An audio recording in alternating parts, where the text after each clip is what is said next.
Hey everyone, welcome back to the channel. If you're starting your art and design GCSE or you're just starting your coursework, this video is for you. Today we're breaking down two key terms to meet the top marks in A01, Assessment Objective 1. That's developing ideas through investigations informed by contextual and other sources. So don't worry if you don't know what that means. We are going to break that down and explore that in simpler terms. Assessment Objective 1, so that's developing ideas through investigations. So AO1 is all about how you explore and develop your ideas, especially through contextual studies. So that means you're looking at artists, designers, movements, and different cultures to inform and inspire your own work. Okay, so to meet Assessment Objective 1 really well, you need to show that you've looked at these different artists, these creators, and that you've learned something from them, not to just copy them. It's more about how to be influenced, inspired by them, and incorporate that into your own work. But you need to understand their purpose and how it connects to your own ideas or the topics that you're going to explore, so that you can hit the top marks. Now we're going to think about the word theme. A theme is a big idea, the idea that you're exploring. This is the topic, this is the main focus that you are going to have your artwork based about. So common GCSE themes are identity, nature, conflict, urban life, dreams, nightmares, the human condition as well. So these themes are quite broad, so you could branch off from these themes and focus on specific topics within these themes.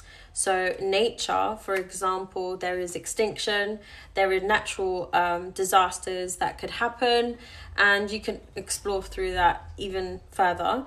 So yeah, these are big themes that could branch off into smaller topics. So think of it as a starting point, where you're going to branch off. So sketchbooks, you've got, for example, the theme identity, and then that leads to Frida Kahlo and portraiture and self-portraits, where you can then take some pictures of yourself or the subject that you are focusing on. So the subject could be your friends, it could be someone else that you're going to focus that portrait on.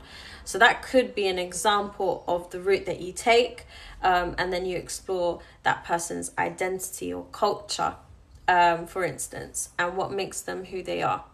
So that leads us to the word context. Context is the background, the meaning, and the situation behind that artwork. Why was it produced and what were you trying to portray? So context means the story behind the artwork. So when, where, who, and why was the artwork created for? This helps you understand what the artist was responding to, like for instance, the culture, history, politics, and the personal experiences that they were going through at the time that they produced this artwork. So for example, Picasso's Guernica, it wasn't just abstract art. It was a response to a bombing in a Spanish town during the Civil War. Now that was the context.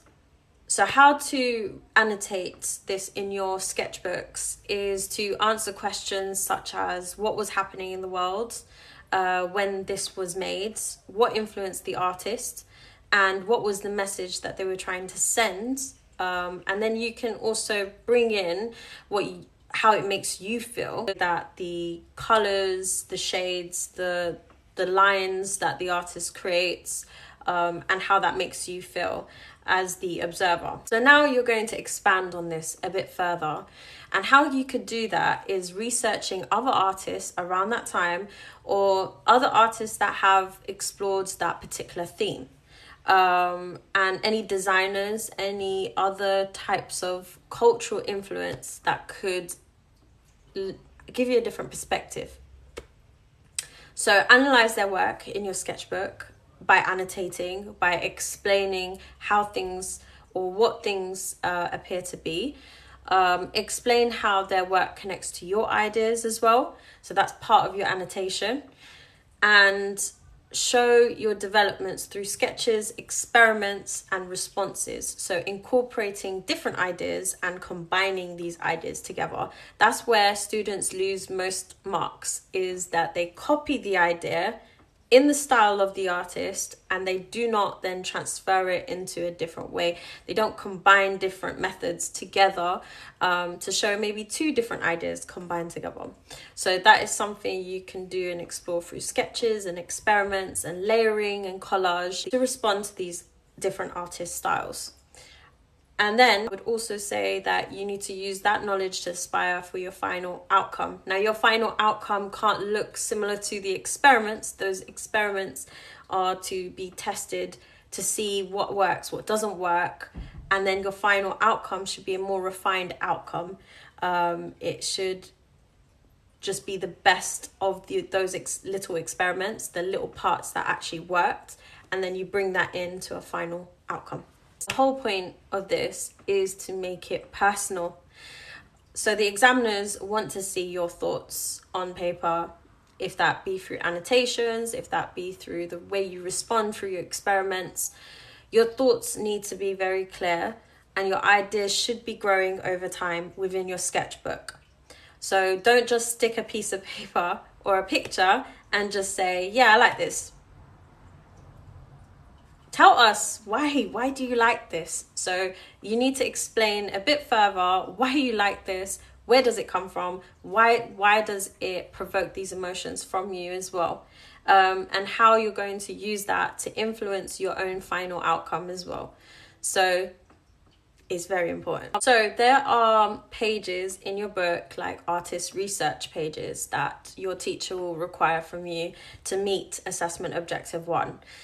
Develop this theme. For example, let's think about the theme urban life, and you've got Banksy. Banksy is a really good artist for urban life.